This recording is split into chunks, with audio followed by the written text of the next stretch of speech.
খুব জরুরি এটা। ইলেকশন কমিশন যে এটা করছে সেটা গণতন্ত্রের আরো বিপদ বাড়াবে বলে আমি মনে করি। কারণ গণতন্ত্রের মূল আদর্শ হচ্ছে মানুষের ভোটদান, মানুষের মতামত প্রদান। সেইটাকে যদি ইলেকশন কমিশন কেড়ে নেওয়ার চেষ্টা করে, তাহলে এই ইলেকশন কমিশন কাদের জন্য, কিসের জন্য, কার স্বার্থে ব্যবহৃত হচ্ছে তা বুঝতে বাকি থাকে না মানুষের। এই জিনিস কোনোদিন ভারতবর্ষে হতে দেওয়া হবে না। ইলেকশন কমিশন চেষ্টা করতে পারে, কিন্তু ইলেকশন কমিশন যা খুশি তাই করতে পারে না। ইলেকশন কমিশনের এই অপচেষ্টাকে ভারতবর্ষের সফল হতে দেওয়া হবে না, হবে না, হবে না। মনোজিৎদের তার দলকে ধরে রাখার জন্যে, তার দলের হয়ে গুন্ডামির জন্যে, তার দলের হয়ে মস্তানি করার জন্যে এবং সেই সুবাদে নিজেদের পকেট ভরানোর জন্য দিদি জেনে শুনে চোখ বন্ধ করে থাকে। তার কারণ তিনি নিজেকে বাঁচাতে চান, দলকে বাঁচাতে চান। আর দলকে বাঁচাতে এই মুহূর্তে পশ্চিমবঙ্গের তৃণমূলের মস্তান দরকার, ভদ্রলোক নয়। ধর্ষক দরকার, গবেষক নয়। বাংলার মুখ্যমন্ত্রীর তৃণমূল দল বাঁচাতে ধর্ষক দরকার, গবেষক নয়। তাই ধর্ষকদের তার প্রয়োজন, শিক্ষিতদের তার প্রয়োজন নেই, ভদ্র মানুষ ভালো মানুষদের তার প্রয়োজন নেই, যত চোর চোরটা কুলাঙ্গাদের তার প্রয়োজন। তাই এই মনোজিৎ মডেল সারা বাংলা জুড়ে আছে।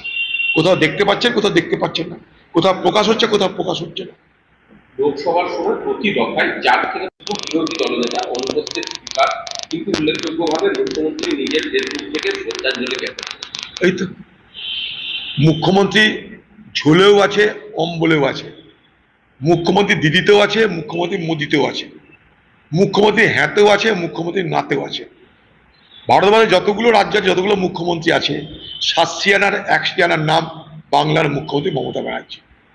দিদি মোদিকে চটাবেন না, দিদি আরএসএসকে চটাবেন না।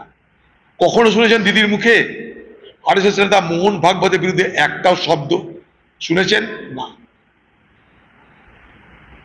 দিদি শহীদদের স্মরণে সভা থেকে আরএসএস এর প্রশংসা করে।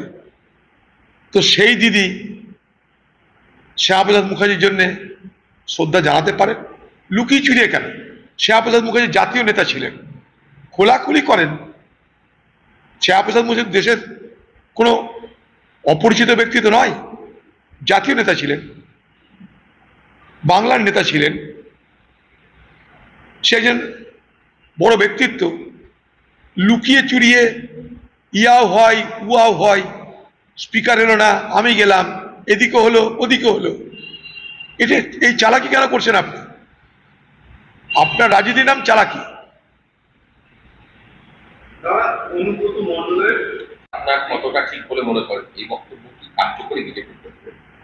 বিজেপির নেতৃত্ব এই মুহূর্তে বাংলায় বুঝতে পেরেছে যে শুধুমাত্র কট্টর হিন্দুবাদী কথা বলে হয়তো তাদের ইচ্ছা পূরণ হবে না। তাই তারা চেষ্টা করছে এই ধরনের সংখ্যালঘু সম্প্রদায়ের মানুষকে কোনো রকমে। নতুন নতুন আপডেট পেতে সাবস্ক্রাইব করুন নিউজ আপ ডেইলি।